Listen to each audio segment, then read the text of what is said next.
देशाचे सहकार मंत्री, देशाचे गृहमंत्री यांच्याकडे देशाचा सहकार खाता आहे। त्यांनी एक नवीन प्रकारचं एक दिशा दिली आपल्याला। आज देशामध्ये 10,000 नवीन संस्था आपल्याला स्थापन करायच्या।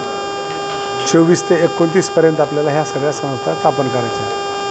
पण त्याच्यामध्ये फिशरीज असेल, दूध व्यवसाय असेल, ज्या लोकाला या संस्थेपासून फायदा होणार आहे अशा प्रकारचं प्रत्येक वर्षाला एक टार्गेट दिलं आहे आणि त्याच्याबरोबरच त्याला एक चांगल्या प्रकारचा निधी देण्याचं काम, सोसायटीला गोडाऊन बांधण्यासाठी कर्ज, व्यापार करायसाठी पेट्रोल पंप, जे व्यवसाय केले जाते त्यांना या सहकारी चळवळीतून निधी देण्याचं काम आपलं सरकार करणार आहे। आज आपण बघितलं आहे सोसायटीच्या माध्यमातून आपल्याला प्रत्येक सोसायटी ही कम्प्युटराईज 100% करायची आहे।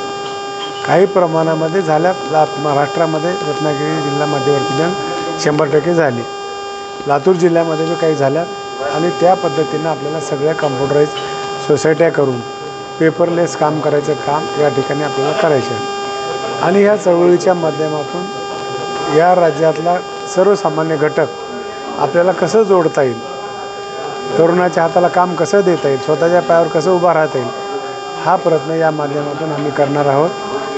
आमच्या देशाचे नेते पंतप्रधान नरेंद्र मोदी यांच्या नेतृत्वाखाली अमित शहा, राज्याचे मुख्यमंत्री फडणवीस साहेब, शिंदे साहेब आणि दादा यांच्या नेतृत्वाखाली आम्हाला काम करायचे।